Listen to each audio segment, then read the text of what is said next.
क्या हो अगर आपके सपने सच होने लगे, या क्या हो अगर आप में भविष्य देखने की शक्ति आ जाए। इन्हीं शक्तियों के इर्द गिर्द बुनी गई है कुछ फुकरों की कहानी। किसी ने सोचा नहीं था कि एक लो बजट लोकल दिल्ली की कहानी, जिसमें कोई बड़ा चेहरा भी नहीं है, वो फिल्म इतनी सफल होगी कि दर्शकों के लिए उसका थर्ड इंस्टॉलमेंट भी बनाया जाएगा। लेकिन ऐसा हुआ है, और 2013 से शुरू हुई इस कहानी का अब तीसरा पार्ट हमें जल्द देखने को मिलने वाला है। और इसी तीसरे पार्ट के ट्रेलर पर आज की चर्चा रहेगी। रिव्यू करेंगे फुकरे 3 का ट्रेलर।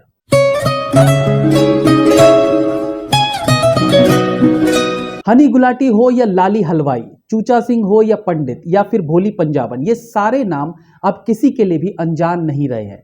शुरुआती दोनों पार्ट्स में इन सारे कैरेक्टर्स ने मिलकर ऐसा धमाल मचाया कि मेकर्स को इसका तीसरा पार्ट बनाना ही पड़ा। ट्रेलर वैसा ही लग रहा है जैसे हमने एक्सपेक्ट किया था। ढेर सारा फन, ढेर सारी कॉमेडी। इस फ्रेंचाइजी की एक खास बात थी कि इसमें कॉमेडी टाइमिंग जबरदस्त देखने को मिली थी, वो चाहे चूचा की बात कर ले या फिर पंकज त्रिपाठी की।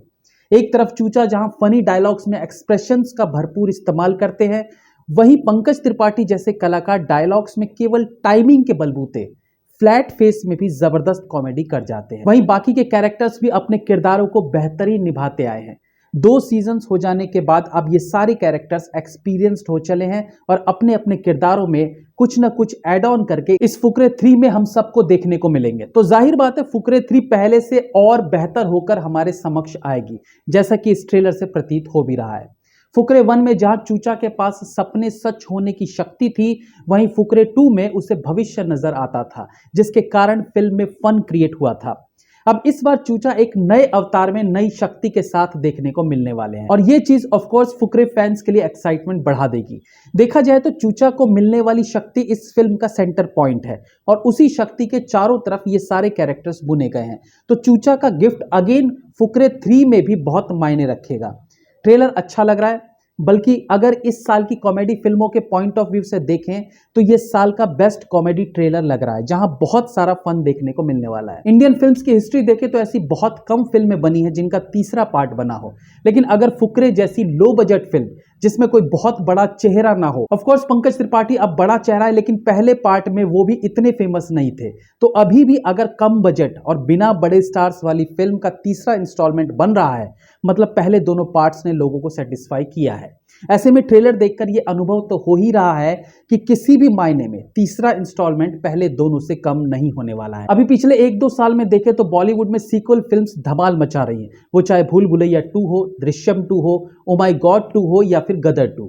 सारी फिल्में बॉक्स ऑफिस पर ताबड़तोड़ कमाई कर रही हैं, तो जाहिर बात है फुकरे 3 भी निराश नहीं करनी चाहिए। एक्चुअली एक समय था जब फिल्म मेकर्स सेकेंड पार्ट को बनाने में ढिलाई कर देते थे, मतलब वो पहले पार्ट को भुनाने के मकसद से ही सेकेंड पार्ट बनाते थे, जिसका नतीजा ये होता था कि सेकेंड पार्ट में मेकर्स वो एफर्ट नहीं डालते थे जो उन्होंने पहले पार्ट में डाला था। लेकिन अब समय बदल गया है, लोगों की सोच में बदलाव आया है। आज वो पहले पार्ट के भरोसे पर सेकंड पार्ट नहीं देखते हैं, बल्कि वाकई में सेकंड पार्ट में दम होना चाहिए, तभी वो फिल्म को पसंद करते हैं। यही कारण है कि पिछले 1-2 साल में रिलीज्ड सारे सेकंड पार्ट वाली फिल्में सफल रही हैं। इस बार भी फिल्म का डायरेक्शन मृगदीप सिंह लांबा ही कर रहे हैं, तो उनसे उम्मीदें बनी रहेंगी कि इस बार भी वो एक नए कंसेप्ट के साथ फुकरों को पर्दे पर उतारेंगे। इस फिल्म की कहानी दिल्ली की है, और पिछले दोनों पार्ट्स में दिल्ली को बेहतरीन तरीके से एक्सप्लोर किया गया था, वो चाहे लोकेशन के मामले में हो या फिर वहां की ठेठ बोली, और ये चीज भी लोगों को पसंद आई थी। फिल्म 28 सितंबर को रिलीज के लिए तैयार है। Have a nice day.